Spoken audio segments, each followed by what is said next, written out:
kiburi chake. Anguko la mwanadamu ni kiburi chake. Wewe mnafiki umefuata nini hapa? Naongea na wewe, umefuata nini? Fisadi mkubwa wewe. Kazi kufuatilia tu maisha ya watu. Ala. Kumbe ulikuwa hujui mimi ni fisadi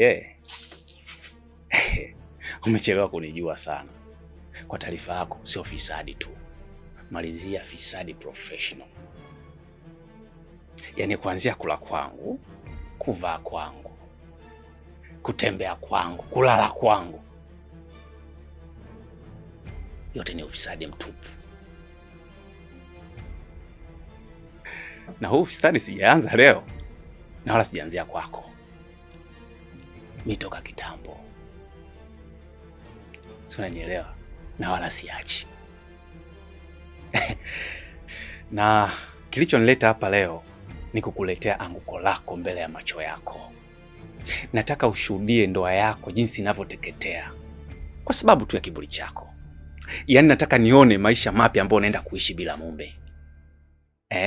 Najua mume alikuwa anakupendezesha kama hivyo, unaonekana mzuri. Sasa nataka nione ukishaachika unaanza kuishi vipi.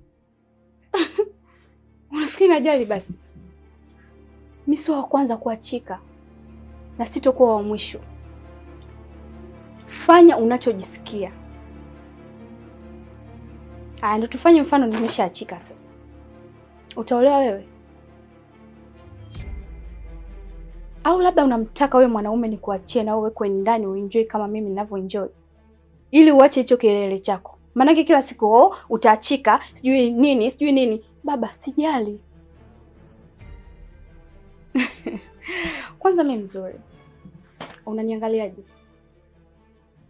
Hata nikiachika leo, nitapata mwanaume mwingine wa kunioa. Na wewe? Utaenda kuishi kule? Haya, peleka umbea wako basi. Ule wewe. Wewe unaongelea swala la kuoa au kuolewa? Mimi sijali, aibu utaona wewe. Sasa ngoja nichonokoe ndoa yako ivunjike, urudi juani.